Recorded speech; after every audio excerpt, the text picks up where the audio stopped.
சம்பாரித்து வச்ச சொத்து தான் வீடு நிலம்னு கொஞ்சம் வச்சுருந்தாங்க. ஆனால் பாலா வர வர வர முன்னுக்கு வந்துன்னு எல்லாரும் அவளை பாராட்டுறது புகழறது ஏன்னா அவங்க பாலா வர வருமானத்தில் தான் குடும்பத்தையும் வாழ வச்சாங்க, தான் பிள்ளைங்களையும் பார்த்தாங்க, ஊருக்கு வந்து உதவி செய்தாங்க, அன்னதானம் செய்தாங்க, யார் யார் உணவு இல்லைன்னாங்களோ அவங்களுக்கு உணவுகள் செய்து கொடுத்தாங்க.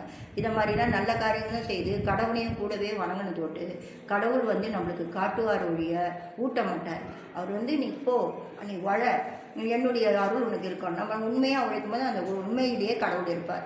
நம்ம நேர்மையாக உழைக்கும் போது நம்ம உழைப்பிலேயே நம்ம அந்த கடவுள் இருப்பார். அந்த நம்பிக்கையோடு பாலா நிறைய வேலைக்கெல்லாம் போய் சம்பாரித்து நிறைய புண்ணியங்களை செய்து புண்ணியங்களை அவங்க சம்பாதிச்சிட்டாங்க. ஆனால் மாலா ஊர்க்கதையை பேசிக்கின்னு கடவுளை கும்பிட்டாங்க. ஆனால் கடவுளை மட்டும் கும்பிட்டாங்க இல்லையா, மீதி எதுவுமே அவங்கக்கிட்ட நல்ல ஒரு செயல் இல்லை. உழைக்கலை, அப்புறம் வெளியில் போயிட்டு வேலை செய்யலை, அப்புறம் யாருக்கும் அன்னதானம், அந்த கையில் காசு இருந்தால் தானே அன்னதானம் பண்ண முடியும். ஒருத்தவங்களுக்காவது உணவு